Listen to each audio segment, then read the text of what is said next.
Okay, can you hear me now?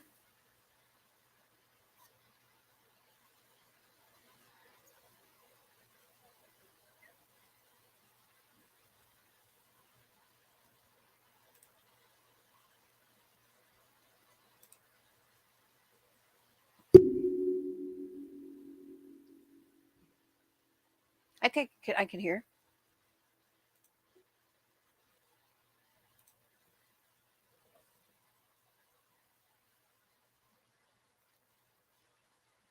Yay!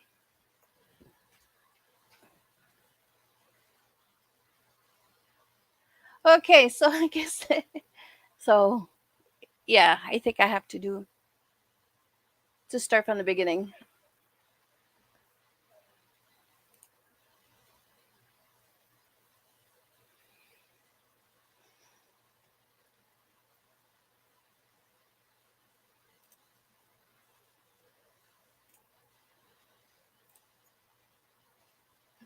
Now let's do this again.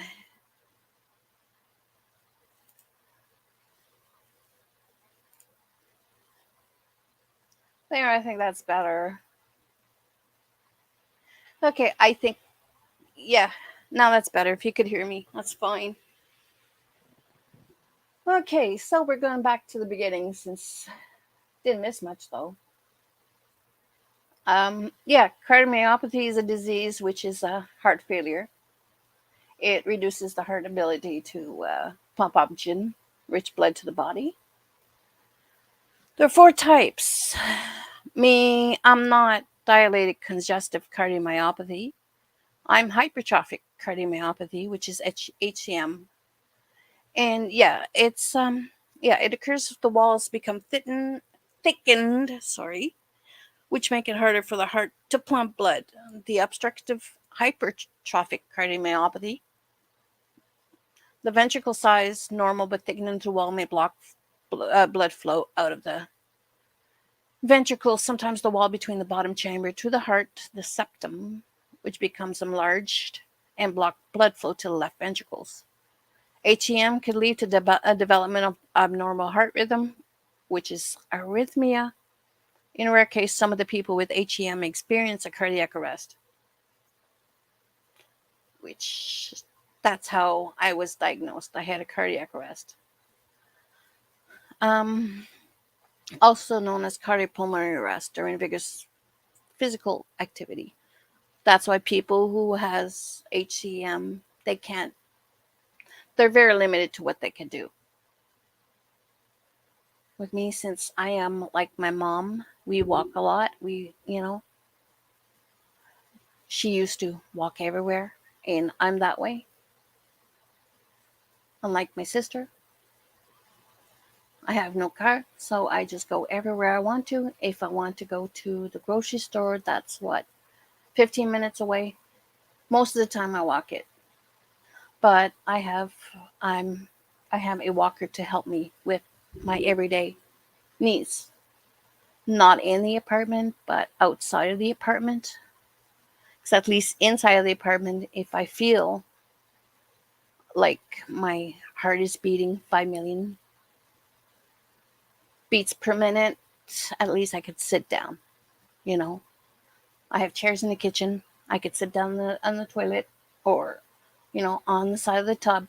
And if it happens in the living room, I got the couch and I could go straight to or if I'm in my bedroom, I'm sitting in my bedroom. I got a lot of place to sit. So I need, it's more outside that I need it for. And the days of, my martial arts that I used to do back in the days, 20 years ago, it's over, which I was thinking of going back into it just for exercise because I wanted to go out, do more things. Okay, let's go for number 3, restricted cardiomyopathy. I don't have that. My cardiomyopathy is the left ventricle. So arrhythmogenic right ventricle cardiomyopathy. I don't know that, so I don't deal with that. But who is at risk? It's basically anybody who has, like the past with cardio heart disease, blood pressure. That is me. I break the machine. I think I break the machine because it gets so high. I'm on medication for that, but it does not seem to work. So I've been battling high blood pressure for about what, 4 or 5 years now, and nothing has been helping. Cancer treatment, that could happen, but that's not me. Diabetes, I don't have diabetes, but I was diagnosed with I was pre-diabetes, but my sugar level lately has been calmed down, has been better. Thyroid diseases, I was diagnosed with hyperthyroid from with thyroid. But what I think is it's on and off. I just find it weird that my thyroid, it's like one blood test is normal, the other blood test is, not normal.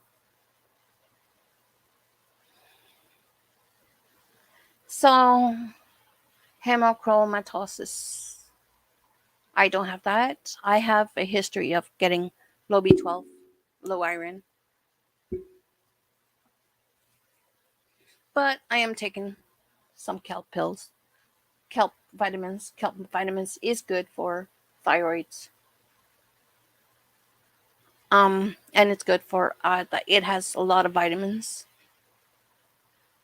Diseases or infection of the heart. I never had an infection of the heart from what I could think of. So, risk factor you cannot change. Family history of cardiomyopathy, heart failure, cardiac arrest. My dad. My dad had bypass surgeries. Um, he had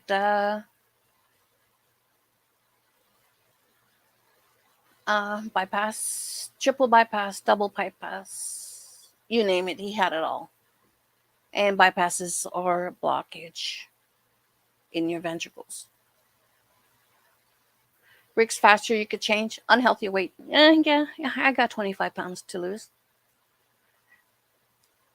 which I'm working on that. Too much alcohol. That's easy.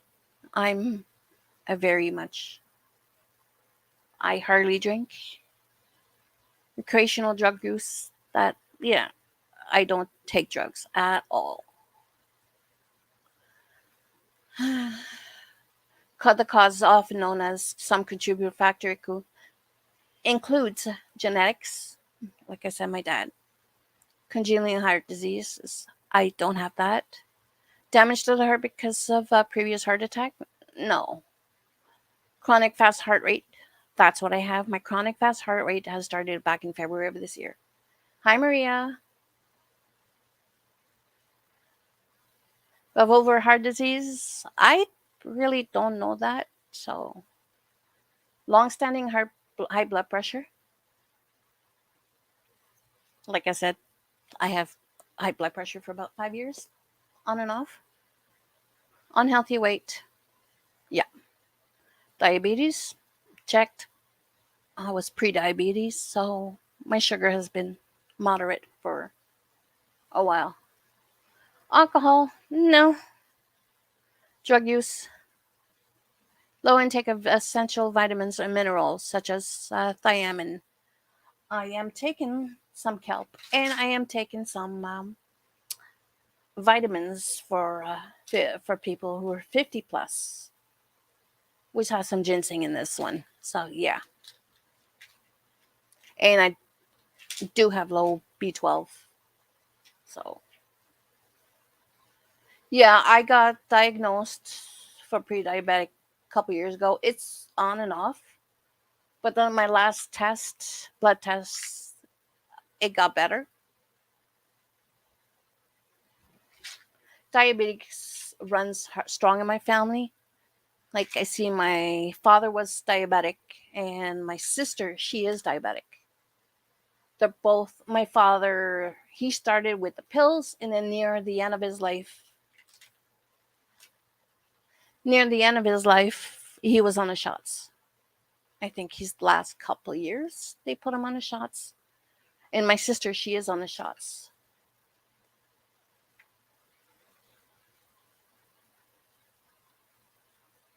There's a lot of, from what I did some research with people who are pre-diabetic, it could be running in the family, but sometimes it's people don't. It could be like they're not being checked.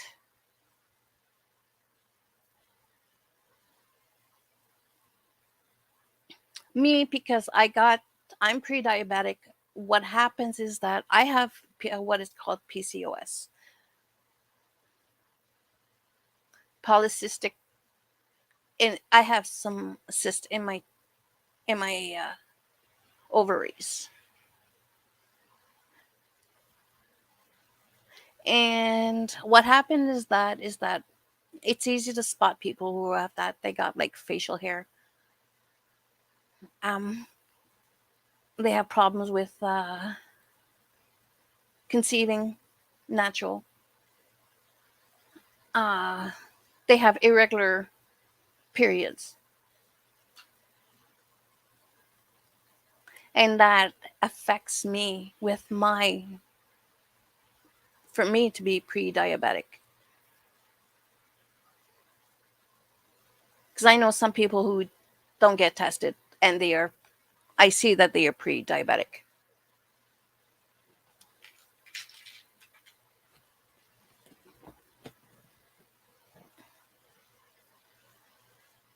It's not fun to be pre-diabetic because you got to watch everything you're eating. And me, it happens that you could catch me having a diet coke.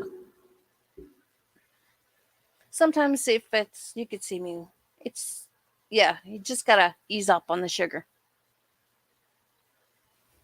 I try my best to ease up on the sugar. There's something there. It's yeah, I gotta buy.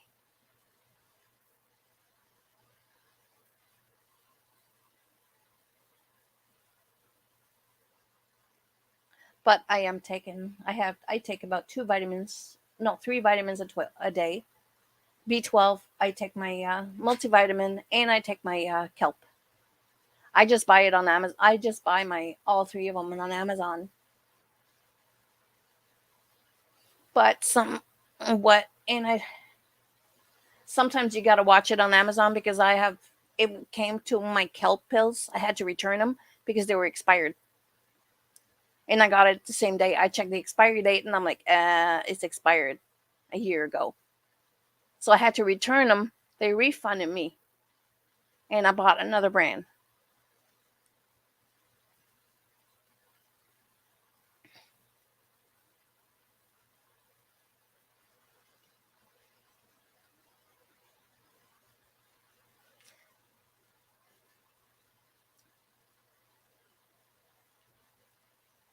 I had to buy another brand of my vitamins for my kelp. So here you go. Yeah, connective tissue disorders such as rheumatoid arthritis. That's what I have. I am mixed of rheumatoid and osteoporosis. Yes, I always check the dates.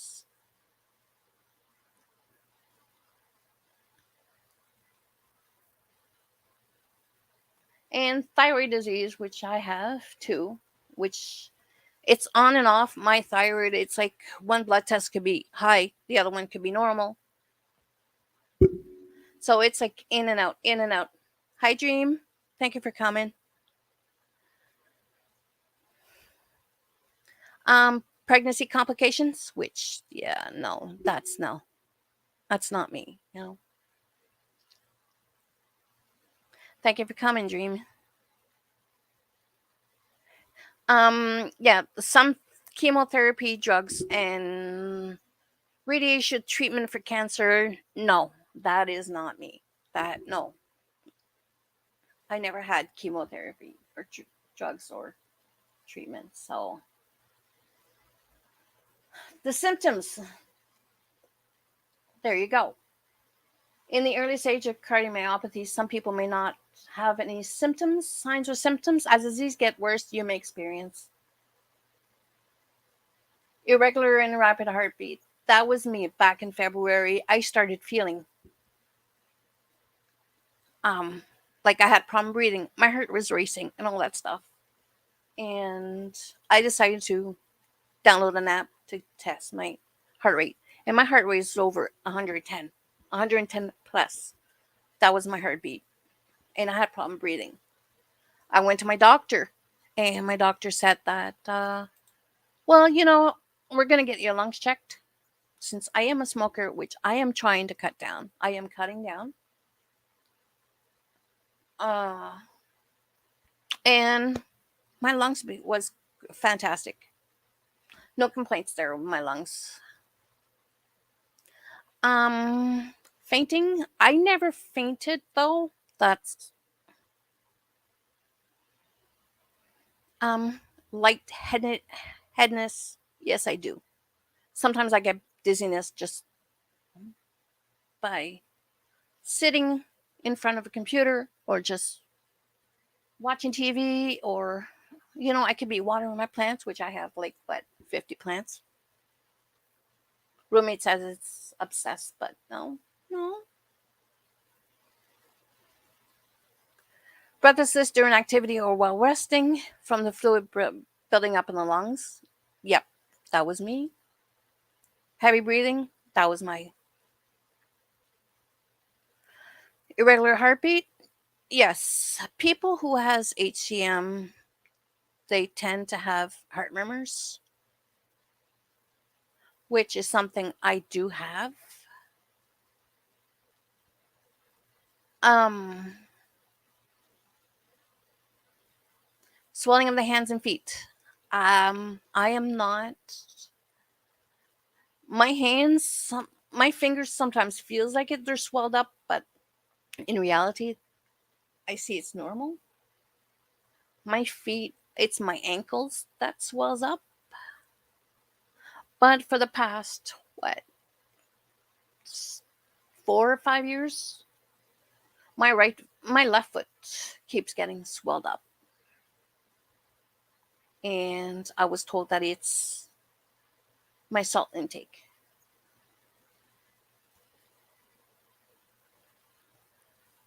So the other one is bloating in the abdomen. Bloating in the abdomen. I'm sorry. Ah, that I don't have. I never had that. A cough when lying down. I cough a lot, which I call it a smoker's cough, but that's not, no, that's not me. I cough a lot, even when I'm standing. So, HEM, AR, VCD may cause dizziness. Like I said, I have dizziness, fainting, which I never fainted, heart murmurs, chest pains. If you have one of these, more of these symptoms, go see a doctor. Get immediately medical help. That's what I did in June. Came to a point where I had chest pains. In my chest pains, I had to run to the doctors. I actually was admitted for 4 days. I had um, EKG, ECG, and they gave me a. I had all along the hospital. I had this machine on me, this Holter monitor. So for 4 days, I was in the hospital. I couldn't even go downstairs to go get a phone charger because I was stuck. I had to Instacart to get a phone charger, which cost me like what, triple the money that I would have paid. I was not allowed to go get a coffee downstairs. I had to be stuck with their instant coffee, which I'm not too sure if that was caffeinated, which is something I only take 1 cup a day. And my cardiologist said 1 cup a day, as long as you don't go overboard. He goes, it passes. But yeah, one thing I had to stop, which was easy to me because I will one day a month I would just buy an energy drink, the purple monster, the great one. That was my favorite. And if you have one more of these symptoms, yeah, like I said, diagnosis. Your doctor would diagnose cardiomyopathy doing a physical exam and assessing your signs, symptoms, medical history, family history, test results. Some of these tests used to cardiomyopathy are angiogram. Okay, an angiogram. Yes, it is bad for you. I was only taking it one a month. Well, probably once every 2-3 months, because I have to have a craving for it. Okay, an angiography. That's what I did. When they do an angiogram, they do it either on your wrist, on your right wrist, or in your groin area. When they prepped me for my angiogram that day, what it is, they shaved me down there. And they said, just in case you need to, they need to do it there. They don't know where they're going to do it once you get there. So I got there. It seems like a surgery room. There's like what, 100-inch TV glued to the, like, right there, and you're put on the table. And what they do is, I don't remember most of it, but I know they put an IV in me, and I had my arm stuck there. Taz, I had my arm extended, and they put a hole right on my wrist, and yeah, from the hole on my wrist, what they did is they put this dye in you, and they look at your heart. And from this heart, everything was a-okay. Um, that's when they did my testing. They gave me, I think it was phenytoin, and yeah, I don't remember. I think I fell asleep because I don't remember most of the things.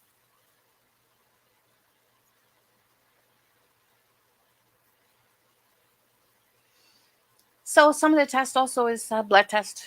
Yeah, cardiac catheterization. I didn't have that done though.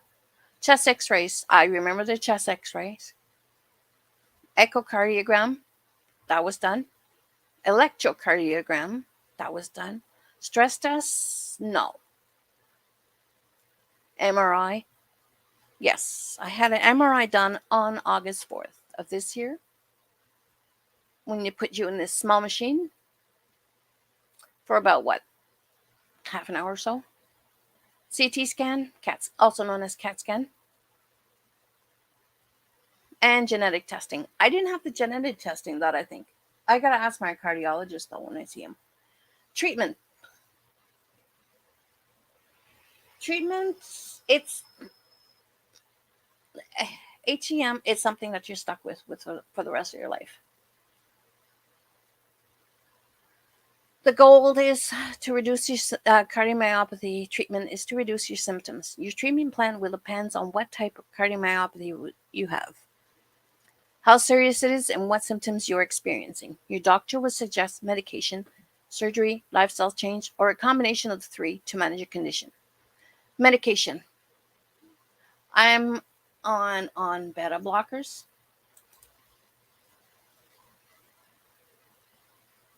I'm on Bosoprolol, and it helps a bit with my heart rate because ever since I started taking that, my heart rate is like between the 70s and 80s, which is good. Um, Surgery and procedures. Surgery may be an option. A surgically implanted cardioverter defibrillator may be necessary to manage the heart rhythm problem. That is what I am trying. I'm getting it. I don't know when. Everything is all up in the air when I'm going to get my ICD.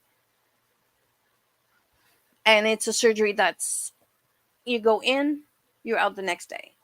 And some hospitals are that actually discharge you hours after.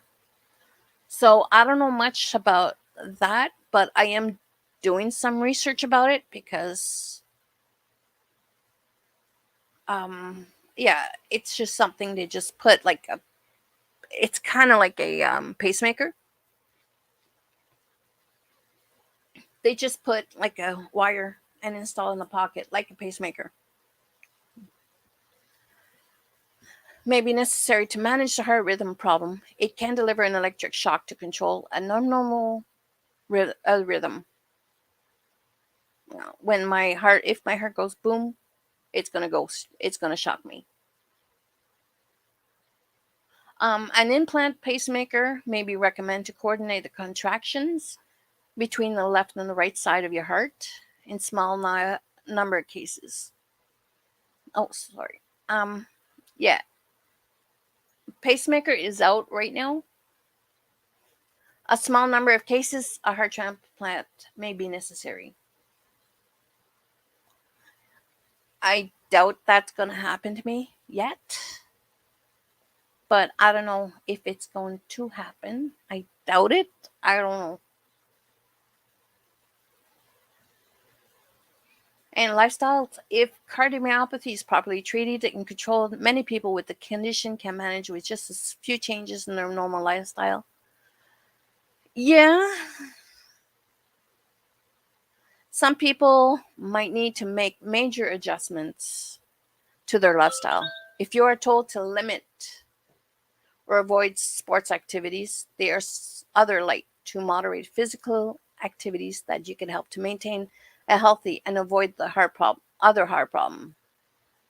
Well, activities for me, it's basically walking because yeah, I hope not. I don't have the heart transplant. I don't know. I'm not ready for that. So yeah.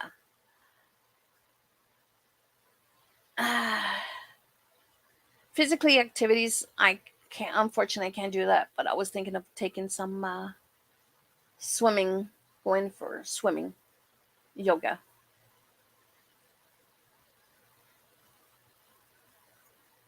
It is important to talk to your cardiologist before you can live a healthy, active lifestyle without risking further complication.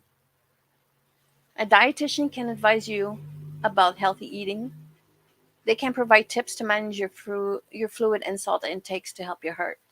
That I am seeing a dietitian through Cardio Prevent. They have this program called Cardio Prevent.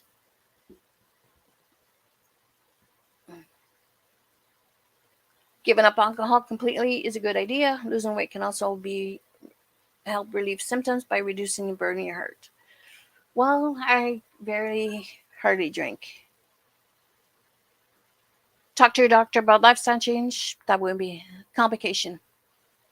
Cardiomyopathy may lead to other condition, heart failure. Yeah, I. It is a form of heart failure. Blood clot that can form in the heart when blood is not pumped out. That if somebody is in a heart failure, like having what I have, you got to pay attention to your ankles, your legs, to see if they. Yeah, you got to be kind of obsessed about your legs being swelled up. Valve problem because bigger heart size can prevent the valves from closing properly. It is. So physically, it's like I do have a big heart, like I am a softie, but up to a certain point. So yeah, now I could actually say I got two big hearts. I'm a big heart. I have a big heart. Cardiac arrest and sudden death can be triggered by a normal heart rhythm. Yet that can happen. Living with cardiomyopathy, it's normal to feel worried or afraid after a diagnosis of heart disease. Find someone you can turn to for emotional support, like a family member, friend, doctor, mental health worker or support group. Talking about your challenges and feelings could be an important part of your journey to recovery.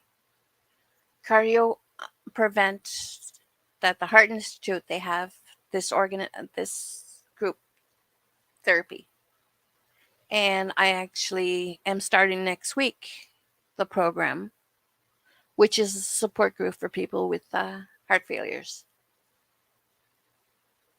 It's in Zoom, but still, find peer support.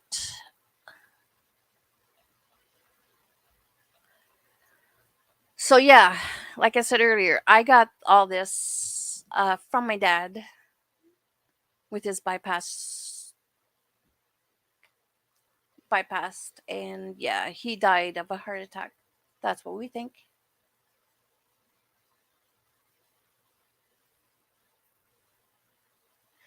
Drama depends with drama. I can handle. It's like I could handle stress myself, but I know there's like a little bit of limit.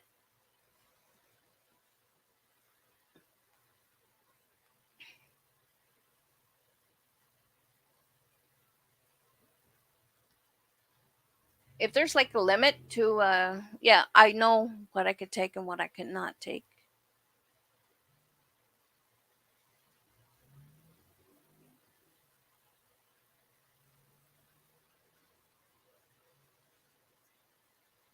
I've been through hell and back, Maria, and yeah, I'm surprised I'm still alive after this. After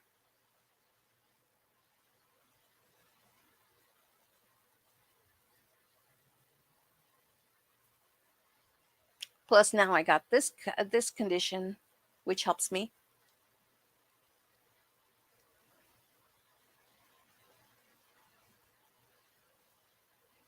which this stresses me out, but I could control it. I always been the type that it's like people try to put me in a drama. Yeah, okay, fine. My friends are involved in drama. Okay, fine. I know how to handle it. And for sure, I am not actually a keyboard warrior in person. If people knows me like very much in person, they know a tad. It's like, oh no, no, no. Anyways, thank you for coming. I'm gonna finish this since this is done. I might do one tomorrow about the ICD. It all depends. I know tonight I have a little bit gaming to do. So, anyways, thank you for coming.